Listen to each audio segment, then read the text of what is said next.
Ce soir-là, j'ai compris que quelque chose s'était brisé. Pas avec un cri, ni une dispute, mais avec un simple geste, elle a posé son téléphone, écran contre le comptoir. Ce son, clac, a résonné plus fort qu'une porte qui claque. Depuis 3 semaines, tout avait commencé à glisser. De petits détails, presque insignifiants, sauf quand on les relie entre eux. Mia, ma femme depuis 8 ans, riait moins. Paradoxalement, elle se maquillait plus. Elle sortait plus souvent avec les filles. Toujours les mêmes soirées entre copines qui, étrangement, se terminèrent de plus en plus tard. Et moi, je me contentais d'observer les miettes de notre complicité tomber une à une sur le carrelage de notre cuisine. Ce jeudi soir-là, à Lyon, pendant que je rangeais le lave-vaisselle, j'ai posé une question banale. Quels sont tes plans pour demain soir ? Elle a levé les yeux de son téléphone, comme surprise que je sois encore là. Pourquoi tu veux savoir ? Sa voix était sèche, défensive. Je veux pas savoir, j'ai juste demandé. On parle toujours de nos projets, non ? Peut-être que j'ai pas envie qu'on me questionne à chaque fois que je sors. Le mot « questionne » m'a frappé comme une gifle. Je me suis arrêté. L'eau coulait encore sur mes mains. Questionner, Mia ? Je t'ai juste posé une question. Oui, comme toujours. Où tu vas ? Avec qui ? À quelle heure tu rentres ? C'est épuisant. En 8 ans de mariage, jamais elle ne m'avait parlé comme ça. Jamais. Je l'ai regardée, vraiment regardée, et j'ai vu une étrangère devant moi. Quelqu'un qui cherchait la confrontation, peut-être pour masquer quelque chose, alors j'ai simplement dit « Tu as raison ». Elle a cligné des yeux. « Quoi ? Tu as complètement raison. Pardon si j'ai été intrusif. Je ne te poserai plus la moindre question. » Elle m'a fixé, cherchant l'ironie dans ma voix. Il n'y en avait pas. J'étais calme, trop calme, stratégiquement calme. Elle a haussé les épaules et repris son téléphone, soulagée de ce qu'elle croyait être une victoire. Moi, j'ai terminé de ranger en silence, le cœur battant à un rythme étrange, pas de colère, mais d'instinct. Plus tard, seul dans notre chambre, j'ai pris mon propre téléphone. Et pour la première fois, j'ai fait quelque chose que je n'avais jamais osé faire. J'ai désactivé le partage de localisation partout. Google Maps, localiser mes amis, tout. Si elle voulait de l'intimité, je lui en donnerais. Et moi aussi, j'allais en prendre. J'ai ouvert un onglet de navigation privée. Vol pour Nice. Je ne savais pas encore ce que je fuyais, ni ce que je cherchais. Mais je savais que j'avais besoin de respirer ailleurs. Le lendemain matin, elle était étrangement douce, presque légère. Elle m'a embrassé avant de partir travailler, un geste oublié depuis des semaines. « Passe une bonne journée », m'a-t-elle dit. « Toi aussi, et profite bien de ta soirée. » Son sourire m'a glacé, celui d'une femme qui croit avoir gagné. Elle n'avait aucune idée de ce qui l'attendait. Ce vendredi-là, je suis allé travailler comme d'habitude, physiquement du moins. Mon esprit, lui, était déjà sur la promenade des Anglais. J'avais réservé un vol pour jeudi soir, retour lundi. Un hôtel avec vue sur la mer, 3 jours pour réfléchir, ou peut-être pour me reconstruire. Quand je suis rentré le soir, elle se préparait. Maquillage parfait, robe que je n'avais jamais vue. Je me suis arrêté au seuil de la porte. « Tu sors bientôt ? » ?»« Oui, les filles m'attendent à 19h. »« Amuse-toi bien. » Elle a marqué une pause, brosse à mascara suspendue. « C'est tout ? Pas de questions ? Tu m'as demandé d'arrêter de t'interroger, alors j'arrête. » Elle a souri, presque déçue, comme si, finalement, ce qu'elle voulait, c'était le conflit. Mais je n'avais plus envie de me battre, je voulais simplement voir jusqu'où elle irait. D'accord, je rentrerai probablement tard, ne m'attends pas, pas de problème. Elle m'a lancé un regard curieux, presque surpris par ma tranquillité. Puis elle a saisi son sac, claqué la porte et sa voiture a disparu au coin de la rue. Je suis resté là, quelques secondes, dans ce silence pesant qui suit les départs, où l'on sait, sans preuve encore, qu'il se passe quelque chose. Je suis monté à l'étage, j'ai pris le sac de voyage que j'avais préparé le matin même. À 21h, un VTC s'est arrêté devant la maison, direction l'aéroport de Lyon. Mon vol pour Nice partait à 22h15. Quand elle arriverait là où elle devait vraiment être, moi, je serais déjà à mi-chemin de la Côte d'Azur. Elle voulait de la liberté, elle allait découvrir ce que cela signifiait vraiment. J'ai atterri à Nice peu après minuit. L'air tiède de la Méditerranée m'a frappé dès la sortie de l'aéroport. Ce parfum de sel, de calme et de distance. Un taxi m'a déposé à mon hôtel sur la promenade des Anglais. Chambre simple, balcon sur la mer. Je suis resté dehors, les mains sur la rambarde, à écouter le bruit des vagues. Pour la première fois depuis des mois, mes épaules se sont détendues. Plus de soupirs, plus de reproches. Juste le bruit régulier de la mer et la sensation étrange d'exister sans avoir à me justifier. Le lendemain matin, j'ai allumé mon téléphone. 17 appels manqués. 32 messages, tous d'elle. Les premiers étaient légers. « Coucou, tu es où ? Tu es parti quelque part ?» Puis le ton avait changé. « Pourquoi tu réponds pas ? Je commence à m'inquiéter. Ce n'est pas drôle, réponds-moi. » À partir du 20e message, la panique transperçait chaque mot. « S'il te plaît, dis-moi juste que tu vas bien. Je suis sur le point d'appeler la police. » J'ai commandé le petit déjeuner en chambre. Croissant, café noir, jus d'orange. Je me suis installé sur le balcon et j'ai laissé mon téléphone sur la table, écran éteint. Je n'avais rien à expliquer, rien à prouver. Vers midi, j'ai envoyé un seul message. « Je vais bien. Je profite de mon week-end. 3 petits points sont apparus aussitôt, puis disparus, puis revenus, encore et encore, jusqu'à ce qu'enfin arrive sa réponse. Tu es où? Je n'ai pas répondu. Je suis descendu marcher sur la plage, le reste du samedi a filé comme un rêve, déjeuner dans un petit restaurant niçois, promenade dans les ruelles du vieux Nice, un dîner face à la mer. Le serveur ne m'a posé aucune question. Il m'a juste servi un bon vin et un poisson parfaitement grillé. C'était la première conversation paisible que j'ai eue depuis longtemps. Un silence sans jugement. Mon téléphone vibrait sans arrêt. À 20h, j'ai fini par le vérifier. 43 nouveaux messages. Elle passait désormais par toutes les émotions. Colère, peur, culpabilité. Comment as-tu pu faire ça? Tu n'imagines pas dans quel état tu m'as mise. C'est cruel. On doit en parler. Reviens, je t'en supplie. J'ai coupé les notifications et je me suis endormi devant la télé, la fenêtre ouverte sur le bruit des vagues. Le dimanche matin, le ton avait encore changé. Les messages étaient les plus doux, plus calculés. Je suis désolé si je t'ai blessé. Je veux juste qu'on parle. Tu me manques. Je buvais un café sur la terrasse d'un petit bistrot quand j'ai finalement répondu. Je serai à la maison lundi soir. On parlera à ce moment-là. Réponse instantanée. Lundi? Tu ne reviens pas avant lundi? Non. Mais où es-tu? Nice. Les 3 petits points ont dansé une vingtaine de fois avant de disparaître. Et puis, plus rien. Silence total pendant 6 heures. Ce dimanche-là, j'ai fait exactement ce que je voulais. J'ai loué un scooter des mers, j'ai mangé trop de tartes au citron, j'ai regardé le coucher de soleil depuis un bar en rooftop, un verre de vin à la main. Je n'ai rien posté sur les réseaux, parlé à personne. J'ai savouré, enfin, cette intimité qu'elle réclamait tant. Lundi après-midi, mon vol retour. J'ai atterri à 18h, le VTC m'a déposé à la maison à 19h30. Sa voiture était là. Toutes les lumières allumées, j'ai pris mon sac, glissé la clé dans la serrure comme si de rien n'était. Elle m'attendait dans le salon. Son visage était défait. Yeux rougis, cheveux noués à la va-vite, plus aucun maquillage. Elle n'avait pas dormi du week-end.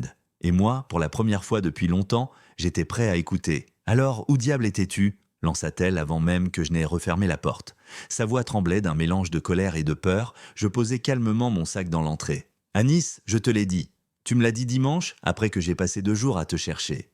Tu m'as demandé d'arrêter de t'interroger sur tes projets. Alors j'ai pensé que tu apprécierais que je fasse pareil. » Sa bouche s'ouvrit, puis se referma. Elle essayait de trouver un angle, une faille, un moyen de renverser la situation. Ce n'est pas du tout la même chose. Ah non, tu sors vendredi soir, tu ne dis pas où tu vas, tu rentres tard. Moi je pars jeudi soir, je reviens lundi. Quelle est la différence? Elle fronça les sourcils, déstabilisée. La différence, c'est que je n'ai pas disparu sans te prévenir. Et moi je t'ai simplement écouté. Tu voulais moins de questions. Alors j'ai arrêté d'en poser et d'y répondre. Elle me fixait comme si elle voyait un inconnu. Ce n'était plus le mari docile qu'elle connaissait. Celui qui s'excusait, qui arrondissait les angles, qui faisait tout pour éviter les disputes.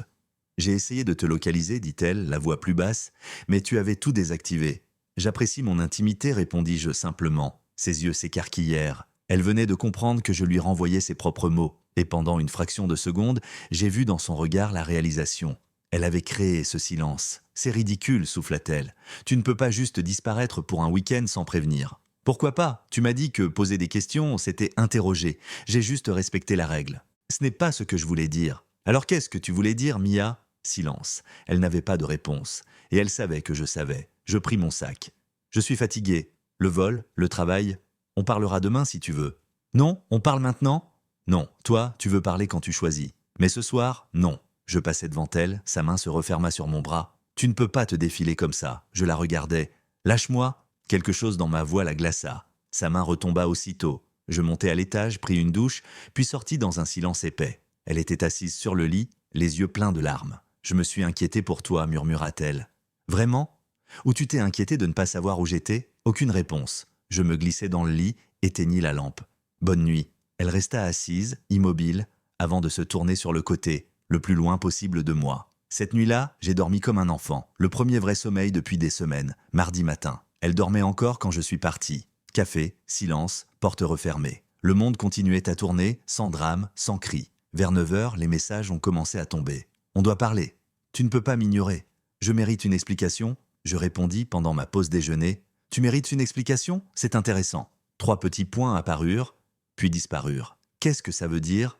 Exactement ce que ça semble dire. Je rangeai mon téléphone et repris le travail. J'avais un projet à livrer. Et honnêtement, son chaos n'était plus mon problème. Quand je suis rentré le soir, elle m'attendait dans la cuisine. Cheveux parfaitement coiffés, maquillage impeccable, robe choisie pour plaire. Le grand spectacle du retour à la normale. « Salut », dit-elle avec un sourire forcé. J'ai fait le dîner. Sur la table, 2 assiettes, du vin, des bougies, un décor de façade. Merci, dis-je simplement. J'ai déjà mangé. Son sourire s'effaça lentement. Je pensais qu'on pourrait parler pendant le dîner. Je n'ai pas faim. Elle baissa les yeux, les épaules retombant comme un souffle brisé. Je la regardais, pas avec colère, mais avec lucidité. Elle avait voulu la liberté. Et maintenant, elle goûtait à sa conséquence, le vide. Ce soir-là, j'ai compris une chose. Le silence est parfois la réponse la plus bruyante qu'on puisse offrir. Mais vas-y, insistai-je, en passant devant elle pour aller au salon. J'allumai la télévision, le son remplit la pièce comme une barrière. Elle me suivit, les bras croisés dans l'embrasure de la porte. « Peux-tu éteindre ça, s'il te plaît? On doit parler. »« De quoi? De tout. De ton petit voyage à Nice, de ton attitude. Depuis la semaine dernière, tu es différent. » Je mis la télévision en sourdine et me tournai vers elle. « Quelle attitude? Celle-là. Ce truc froid, distant. Ce n'est pas toi. Peut-être que tu ne me connais pas aussi bien que tu le crois. » Elle s'assit à l'autre bout du canapé, ses mains crispées sur ses genoux. « Écoute, je sais que j'ai dit certaines choses jeudi dernier. J'ai peut-être réagi trop fort, mais ça ne te donnait pas le droit de disparaître. Disparaître? J'étais à Nice. Je t'ai même répondu 2 jours plus tard. C'est pas pareil, tu le sais? Aussi. C'est exactement pareil. Tu es sorti vendredi soir sans me dire où tu allais. Moi, je suis parti jeudi soir sans t'en parler. La seule différence, c'est que moi, je n'ai pas menti. » Elle inspira, prête à s'emporter, puis changea brusquement de ton. « Ce que tu as fait, c'est malsain. C'est de l'agressivité passive. Je croyais respecter tes limites. Tu voulais de l'intimité. Tu l'as eu. » Son regard vacilla. « Ce n'est pas ce que je voulais dire par intimité. » « Alors explique-moi, Mia. Qu'est-ce que tu voulais dire ?» Elle ouvrit la bouche puis la referma. Elle ne pouvait pas répondre sans trahir la vérité. Je voyais ses yeux chercher désespérément une version crédible. « Je voulais dire que je devrais pouvoir sortir avec mes amis sans que tu me harcèles de questions, » murmura-t-elle. « Je ne t'ai jamais harcelé. J'ai posé les questions normales d'un mari qui s'inquiète. Eh bien, ça ressemblait à du harcèlement. Et toi, tu trouves que partir à Nice, c'est de la trahison.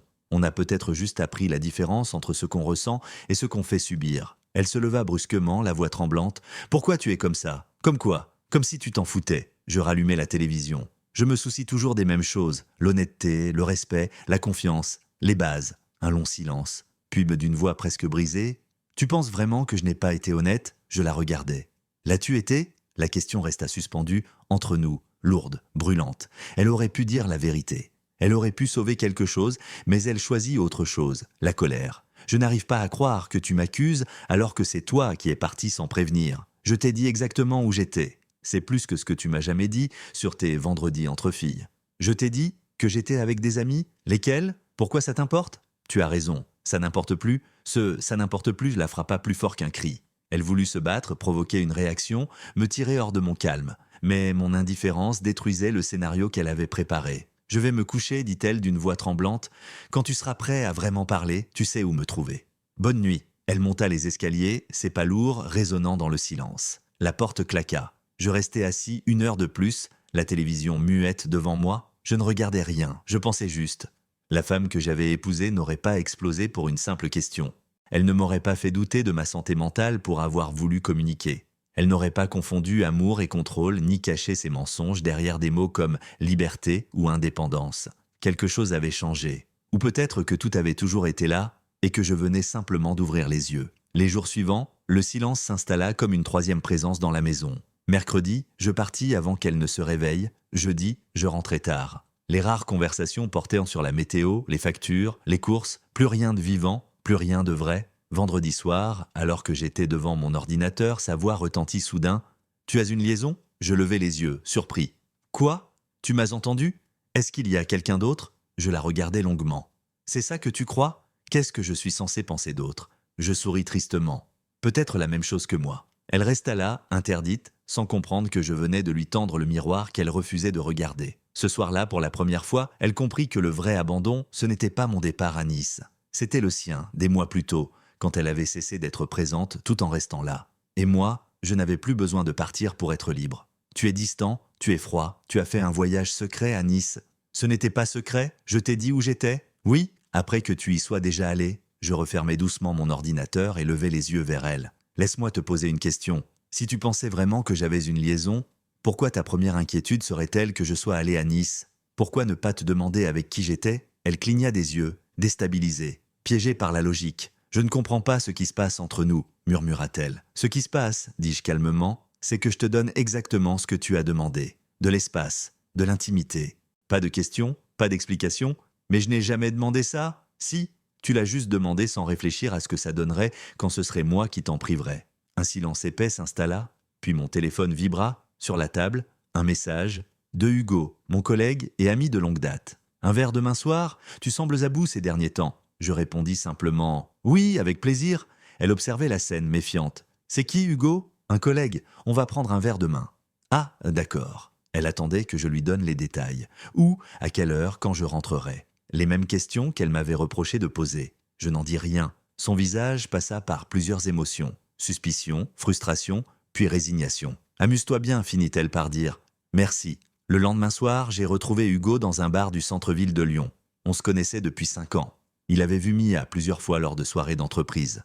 Alors, qu'est-ce qui se passe? Demanda-t-il en posant sa bière. Tu as l'air ailleurs depuis des semaines. Je lui racontais tout. Le silence, Nice, la distance, la sensation d'être un fantôme dans ma propre maison. Il siffla doucement. C'est dur, mec. Je haussai les épaules. Le pire, c'est que je ne suis même plus en colère. Juste fatigué. Il hocha la tête. Tu sais, la fatigue, c'est pire que la colère. La colère, au moins, c'est une preuve que tu tiens encore à quelque chose. Un silence. Puis il hésita avant de reprendre. Je peux être honnête avec toi? Toujours. Je l'ai vu, il y a quelques semaines. Un vendredi soir, au restaurant Le Vivaldi, près de l'autoroute, je posais lentement mon verre. D'accord? Et elle n'était pas avec des amis. Elle était avec un type. Je les ai vus ensemble dans une banquette d'angle. Très proche. Trop proche. Le monde sembla se figer un instant, mais au fond, je le savais déjà. Je n'avais pas besoin de preuves. Seulement d'un point final. Elle t'a vu? Non. J'ai pris mon plat à emporter et je suis parti. J'ai failli t'envoyer un message ce soir-là, mais je ne savais pas si c'était à moi de le faire. C'est bon, dis-je. Merci de me l'avoir dit maintenant. Hugo me fixa. Qu'est-ce que tu vas faire? Je restai un moment silencieux, le regard perdu dans mon verre. Je vais parler à quelqu'un, un avocat, juste pour comprendre mes options. Il hocha la tête. Si t'as besoin de quoi que ce soit, tu m'appelles. On termina nos verres comme deux amis normaux, sans drame, sans colère, juste la vérité entre les lignes. Quand je rentrais vers 23 heures, elle était encore debout dans le salon, la télévision allumée. « C'était bien ?» demanda-t-elle, essayant de paraître détachée. « Oui, Hugo te passe le bonjour. C'est gentil. » Je montais à l'étage sans rien ajouter. Allongé dans le noir, je fixais le plafond. Je pensais au restaurant, à la banquette d'angle, au vendredi soir, aux excuses, à son regard défensif, et à tout ce que j'avais refusé de voir. Hugo avait raison, je n'étais plus en colère, juste vide. Et parfois, le vide, c'est la dernière étape avant la paix. Le lendemain matin, je me levai avant l'aube. J'ouvris mon ordinateur, avocat divorce Lyon. Je commençais une liste. Appel, rendez-vous, comparaison. Lundi, le mariage était déjà terminé dans ma tête. Il ne restait plus qu'à l'officialiser. Je pris ma première journée d'arrêt maladie en 3 ans. Pas parce que j'étais malade, mais parce que j'étais enfin lucide. Je rencontrai 3 avocats. Le premier, trop cher. Le deuxième, trop vague. Le troisième, maître Adam, direct, posé, honnête. Depuis combien de temps êtes-vous mariés? 8 ans? Enfants? Non. Biens en commun? Une maison. Rien d'autre. Il hocha la tête et prit des notes. Puis leva les yeux vers moi. Vous savez, monsieur, parfois le plus grand acte d'amour, c'est de savoir quand arrêter de se battre. Je sortis de son bureau en silence. L'air dehors me sembla plus léger qu'il ne l'avait été depuis longtemps. Nous louons, répondis-je.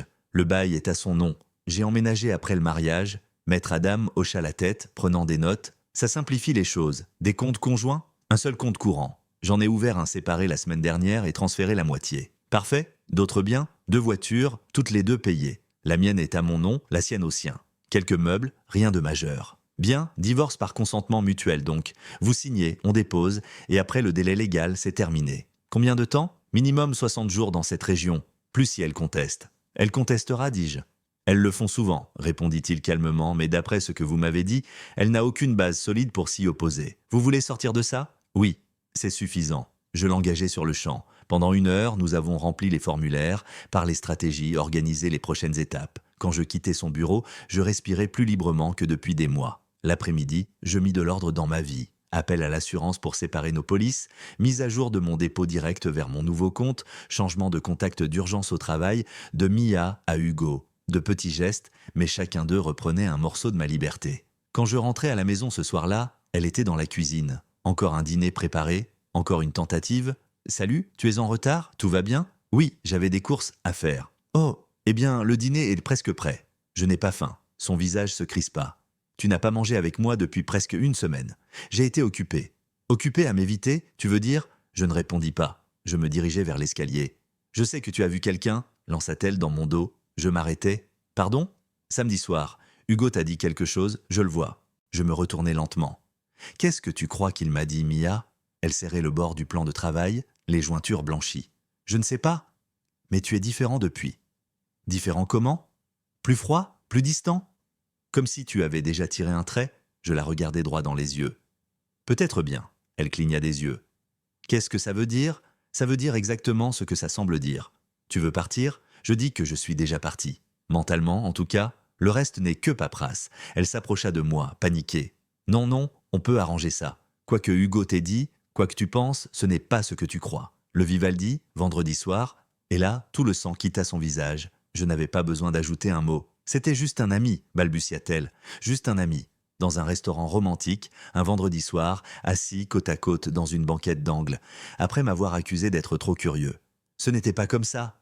Alors, explique-moi, Mia, comment c'était? Les larmes montèrent, cette fois des vraies.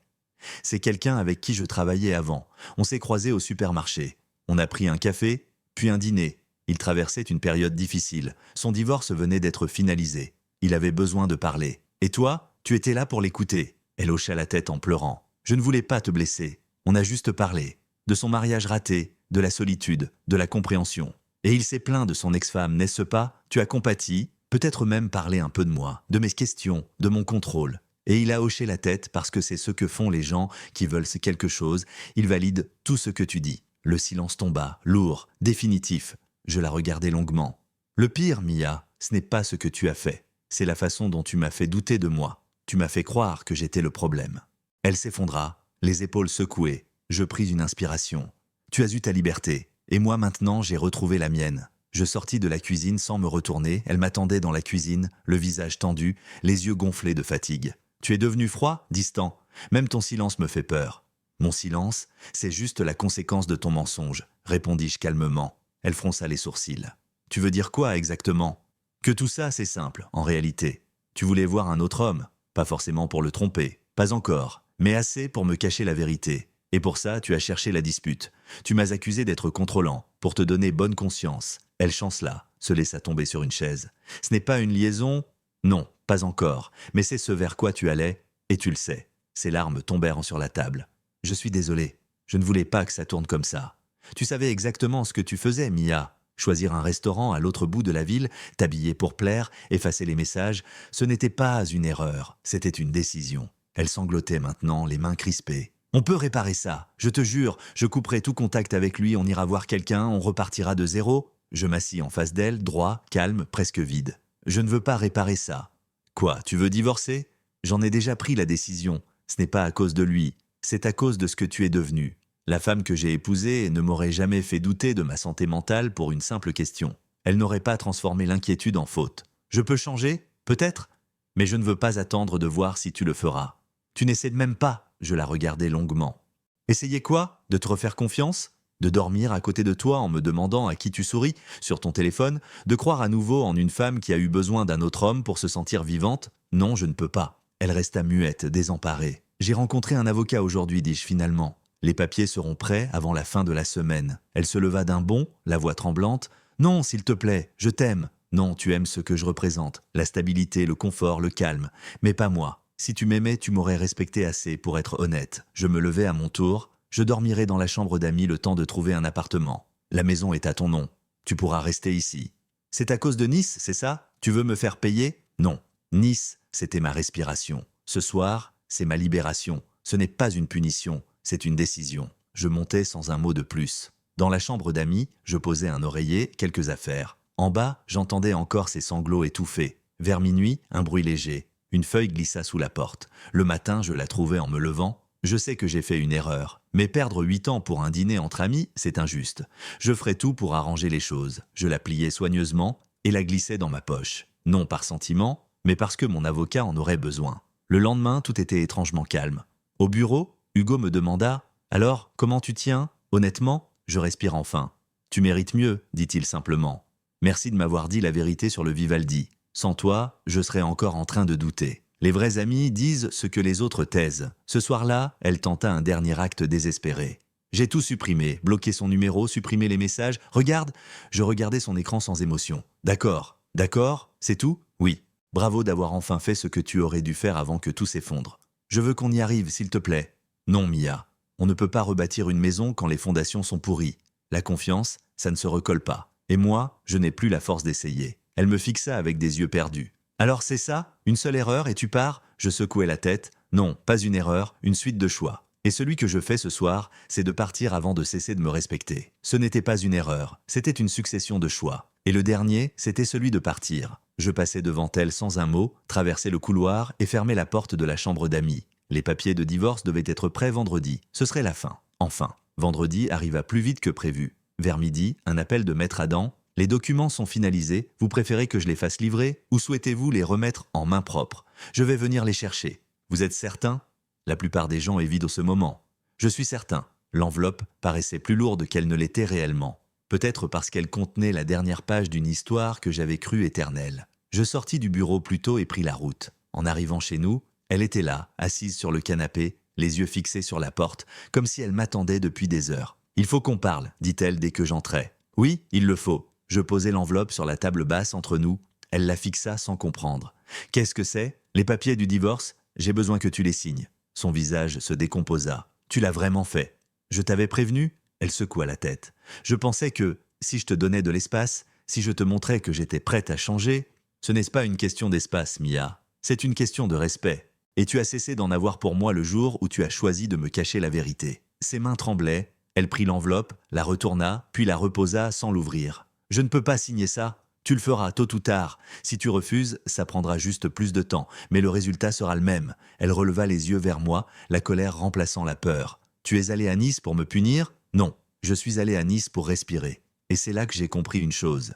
J'ai été plus heureux en 3 jours seul qu'en 3 mois avec toi. » Elle blêmit. La vérité a toujours ce goût de gifle. « Je t'ai donné 8 ans de ma vie, » cria-t-elle. « Et moi les miens, on est quitte. C'est si froid, si calculé. Ce n'est pas toi. Non, c'est exactement moi. Tu n'as juste jamais pris le temps de voir qui j'étais vraiment. » Je me levai. « J'ai trouvé un logement temporaire. Je déménage demain.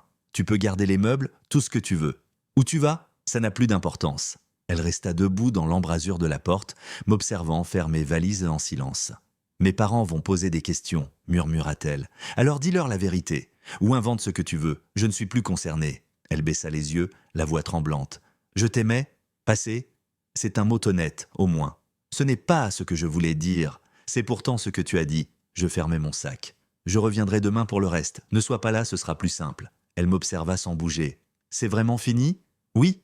Le problème, c'est que tu ne pensais pas que je partirais un jour. » Je descendis les escaliers, traversai le salon sans me retourner et sortis dans la nuit. Je n'avais plus besoin de regarder en arrière. Tout ce que je devais comprendre restait derrière cette porte.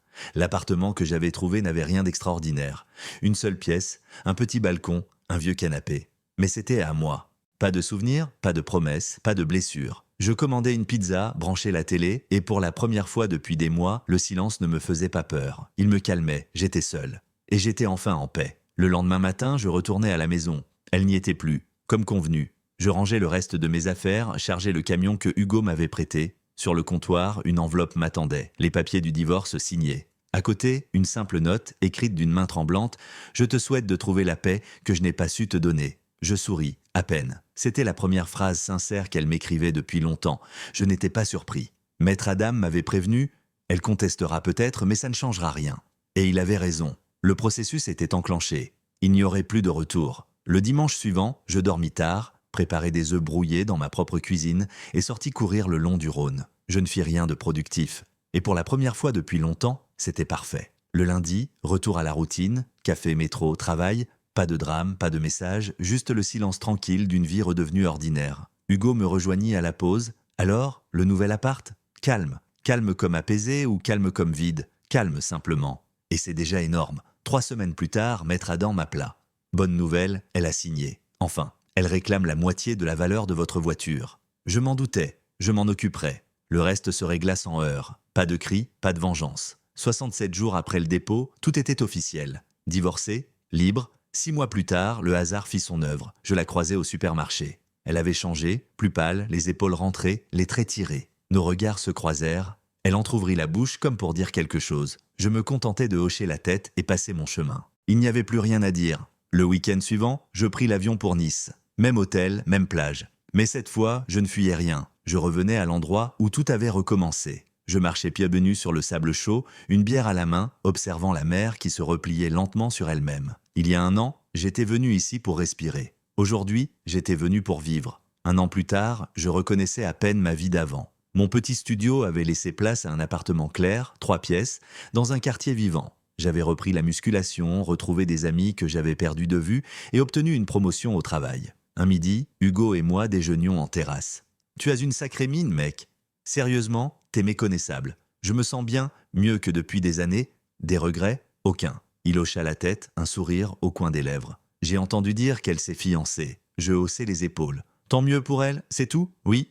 J'espère juste qu'elle a appris quelque chose, et c'était vrai. Je ne ressentais plus rien, ni rancune, ni nostalgie. Elle n'était plus une blessure, juste une histoire terminée. Tu vois quelqu'un? Demanda Hugo. Rien de sérieux, pas pressé, intelligent. Le week-end suivant, je repris encore l'avion pour Nice. La 3e fois depuis le divorce. C'était devenu mon point d'équilibre, mon bouton reset. Je retrouvais la même plage, la même lumière. Je m'assis dans le sable, le regard perdu dans l'horizon orangé. Je repensais à tout ce chemin, la dispute, le mensonge, le voyage, la chute, puis la reconstruction. Ce qui m'avait semblé une tragédie était devenu une délivrance. Elle voulait la liberté sans responsabilité, l'espace sans dialogue, l'amour sans transparence. Je lui avais donné tout cela, mais à ma manière, en lui offrant l'espace qu'elle exigeait et en le gardant pour moi. L'ironie me fit sourire. En me demandant de cesser de poser des questions, elle m'avait appris à ne plus attendre de réponse. Et quand je n'ai plus eu besoin d'en avoir, partir est devenu la chose la plus simple au monde. Mon téléphone vibra. Un message de Ambre, une femme rencontrée lors d'une conférence un mois plus tôt. « Alors, Nice ?» Je répondis. « Parfait, tu devrais venir la prochaine fois. » Promis. Je souris. Ambre était différente, honnête, directe, simple. Nous parlions sans calcul, sans masque.